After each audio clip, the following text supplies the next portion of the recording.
My next guest is no stranger to this story and Peter Strzok. Days into your Russian collusion with the Trump campaign investigation, and you got another text from your colleague, Lisa Page. Trump's not ever going to become president, right? Right? And you replied, no, he's not. We'll stop it. I want to know what it meant, Agent Strzok. It would be his candidacy. In March of 2016, you wrote, God, Hillary should win 100 million to 0. In March of 2016, weren't you investigating her for potential mishandling of classified information? We were. Had you interviewed her yet? No, but I don't appreciate what was originally said being changed. I don't give a damn what you appreciate, Agent Strzok. I don't appreciate having an FBI agent with an unprecedented level of animus working on two major investigations during 2016. Just a sampling of some of the water that's gone under the bridge. Here now exclusively with his reaction to all of this tonight is Congressman Trey Gowdy of South Carolina. Congressman, welcome. Good to have you here on the story tonight. Yes, were you surprised by this outcome, that he was fired at this point? And why do you think it happened now? I think the process had just reached the point where it was a deputy director of Bowditch's desk. Keep in mind, Peter Strzok received a much fairer process than what he was giving to Donald Trump. This was a referral by the Inspector General, who, if memory serves, was an Obama appointee.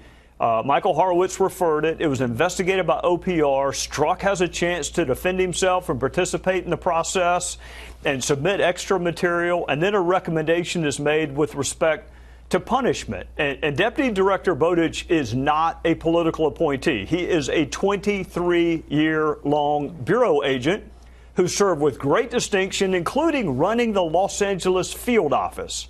That's who made the decision to terminate Peter Strzok. It was not a political appointee. It was a career G-man. Well, his attorney doesn't agree with you. Here he is. I don't think that you can rationally reach any conclusion other than it was political. It's difficult to believe, given the steady drumbeat of texts demonizing Pete from the president and all the calls on Capitol Hill by Republicans for Pete to be fired, that didn't play a role in the Bureau's ultimate decision. So he essentially says that you demonized Peter Strzok and that you played a role in his firing. No, Peter Strzok didn't need any help at all demonizing himself. He had that fully covered. This is exactly what they said about Andy McCabe. Remember, some of my Democrat colleagues were going to hire Andy McCabe so he could finish out his time at the Bureau. I don't know if you remember that. I can't forget it. Peter Strzok, of course, his lawyer says that it was a railroad job. His only other option is to say, you know what, my client prejudged two major investigations. He made up his mind that Hillary Clinton was innocent before he interviewed her. He made up his mind that Donald Trump should be impeached before he bothered to interview him. And oh, by the way, he did a lot of this on the government phone, and he violated other FBI policy. That's his other option. Either say that or say it was political. And predictably, if you pay someone enough, Martha, they'll say damn near anything. Particularly lawyers, and he got a lawyer who's willing to say it's political. All right, so the Inspector General, as I mentioned at the beginning of the program, also said that there were a few other FBI agents who had sent similarly biased and politically motivated, apparently, text messages. What's going on with them? Are we going to hear more about this investigation? And do you think that this Peter Strzok firing is enough in terms of the culture? Well, Chairman Goodlatte and I have written asking for the names of those Bureau and DOJ employees. Apparently, according to DOJ and Bureau policy, they don't rise to the level of their names being shared with Congress. But they're, I'm sure, under investigation. Just like there was a referral from Horowitz on Strzok, there was a referral on these. Some of what they said is just unbelievable, particularly about their fellow citizens, particularly people who live in Ohio. You mentioned the smelling people in Virginia. They also had something really derogatory to say about folks in Ohio. So I am sure they will be afforded all of the process that they're due. But again, Martha, it is more than Strzok was willing to afford the President of the United States. They have a chance to defend themselves, and there'll be a recommendation made, and then ultimately Deputy Director Bowditch will decide whether or not to follow it. You ask if it's enough. There have been 10 folks that were involved in the Hillary Clinton investigation and Donald Trump investigation that are no longer with the Bureau. Lots of them were really high up.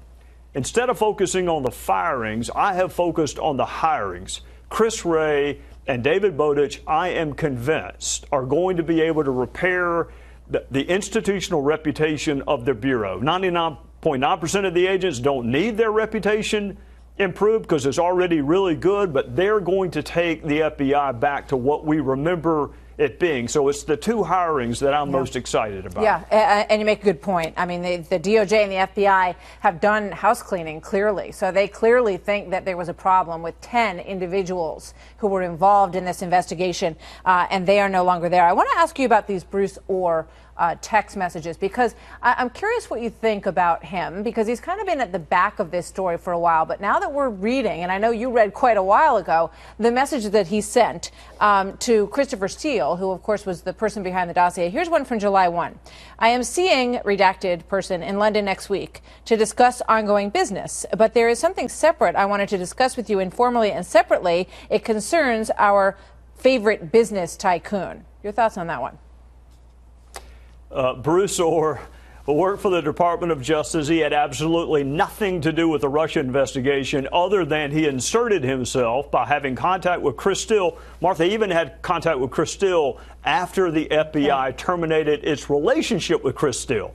So this is one branch of the Department of Justice that says you're not even fit to be an informant. And here's a DOJ. I think he may have been third in command. We're going to interview him on August the 28th. I am going to come back to Washington. I'm going to leave my beloved South Carolina, and I'm going to go back, and I'm sure others will too. Jimmy and Mark and Ratcliffe, we're going to be back, and we're going to interview Bruce Orr, not in a public circus setting, but in a deposition with no time limits, and we're going to get to the bottom of what he did, why he did it, who he did it in concert with, whether he had the permission of the supervisors at the Department of Justice. It is, I used to work doing what Bruce Orr does now. It is unbelievable that a prosecutor would insert himself into an ongoing investigation for which he had nothing to do. Yeah, well, one thing he had to do was that his wife worked for Fusion GPS, who was working on the dossier, and we will. Is that going to be open or closed testimony with Bruce Orr? Yeah, we don't behave that well when the cameras are in there, Martha, so we're going to do it in a closed, confidential, private setting where everybody behaves, and it's much more constructive. All right. I want to ask you about Rudy Giuliani and what he said this weekend with regard to perjury traps and whether or not the president should sit down with Robert Mueller. Let's play that. There was no conversation about Michael Flynn. I think it was February when it supposedly took place. Memo came out in May. And in between, Comey testified under oath that in no way had he been obstructed at any time. And then all of a sudden, in May, he says he felt obstructed. He felt pressured by that comment. You should go easy on Flynn. So we maintain that the president didn't say that. It was indicated prior to that statement that the president talked about it, but that he meant nothing by it, that it didn't constitute obstruction.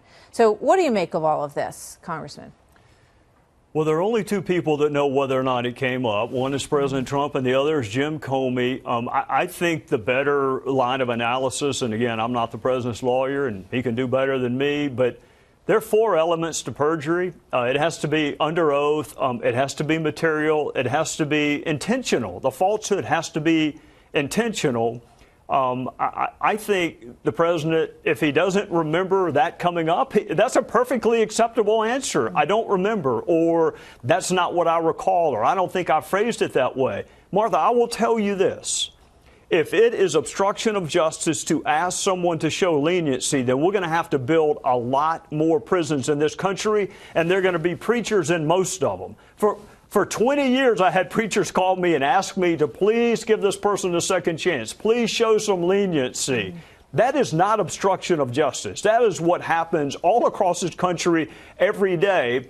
And Jim Comey must not have felt obstructed because he kept working for the guy, and he wants, if it were up to him, he'd still be working for the guy. Yeah. And he claimed in open testimony that no one had interfered with his investigation. I have to go, but I want to ask you one more quick question. In the Manafort trial, the judge appears to have been quite hard on Mueller's team. You have been very supportive and a proponent of the integrity of Mueller's team. Did what you hear in there affect your opinion about that at all? It affects my opinion on the judge.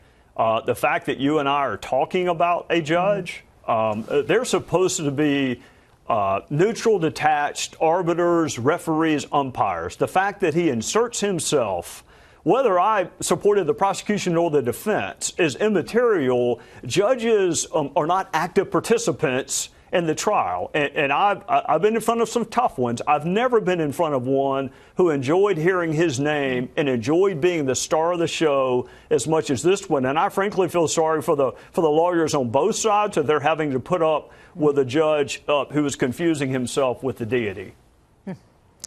Congressman Trey Gowdy, always good to see you, sir. Thank you very much Yes, for coming ma'am, in tonight. You bet. I don't appreciate what was originally said being changed. I don't give a damn what you appreciate, Agent Strzok. What does Trump support smell like, Mr. Strzok? Sir, that's an expression of speech. I clearly wasn't smelling one thing or the other.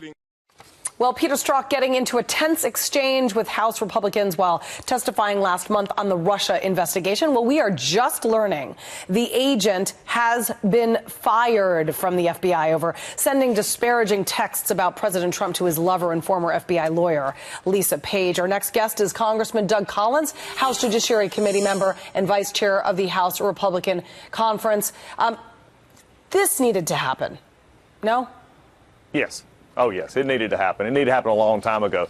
I mean, it's just amazing to me what we're finding out more and more in the Department of Justice and the extreme politicization of the Department of Justice, especially under the Obama administration, and the reaction that they had to the Trump election has just been mind-numbing for those of us who've looked at it and who have always looked at the Department of Justice as someplace where justice ought to be the main thing. And what we're seeing is just a pure politicization of it. This should have happened a long time ago. I'm waiting for President Trump. We are all waiting for President Trump on Twitter to react to this. But we know he has talked about Peter Strzok and Lisa Page in the past. So I'm going to go back to an earlier tweet, if you will, until we get a more recent one, where he talks about the FBI lovers, as he used to call them.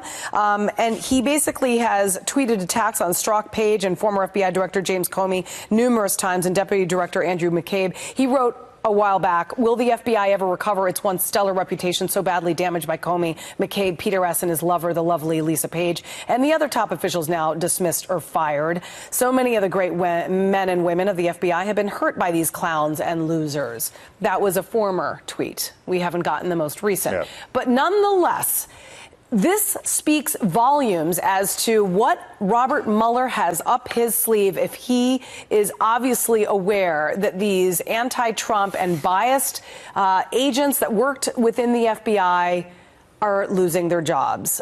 What does this say to the Mueller investigation?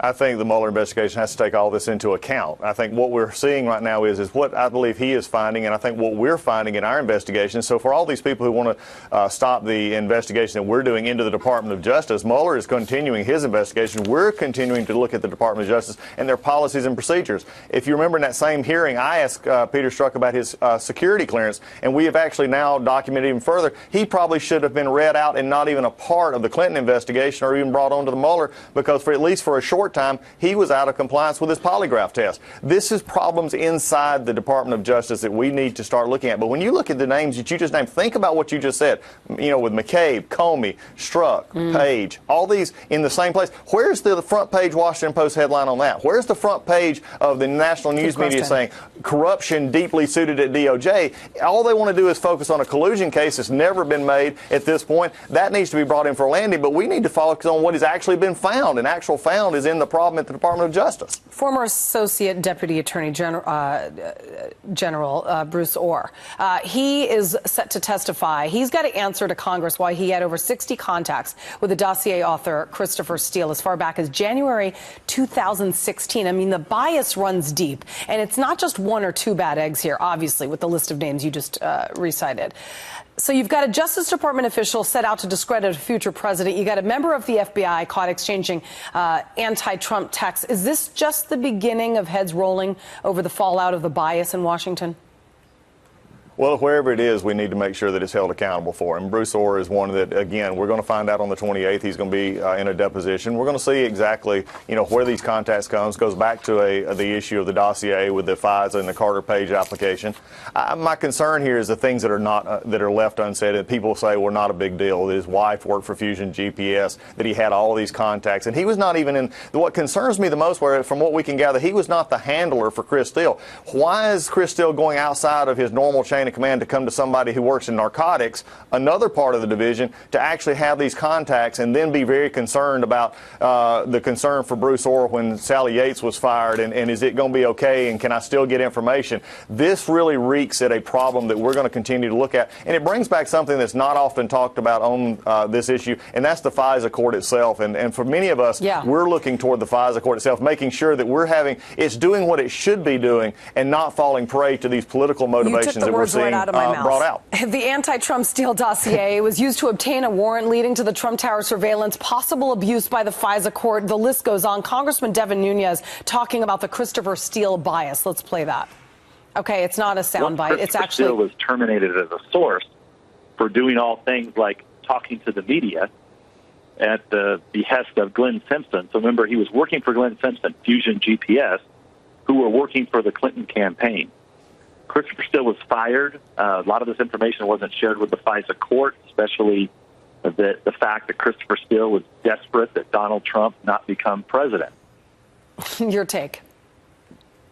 I think what we've got to understand is especially the left and the Democrats who just are basically they're just infuriated that Donald Trump won. If they actually had a candidate who knew how to campaign in certain states, they might and had a message that actually resonated with the American people, they wouldn't have to worry. But they had insiders and the folks in the DOJ who said we're going to stop this with any possibility we can. And when you're dealing with that and you're dealing with the FISA court where you have access to stuff that normal Americans do not have, you have to have a non-politicized Department of Justice. And what we're seeing in that is a politicized Department of Justice. And what Devin is talking about is making sure that we have something that we can give to the American people to say, here's the problem, here's how it's been rooted out. And as you said earlier, I do believe that more heads are going to roll as more and more of this is found out, and we're seeing more. All right, Congressman Doug Collins, thank you very much, sir. Great to talk to you.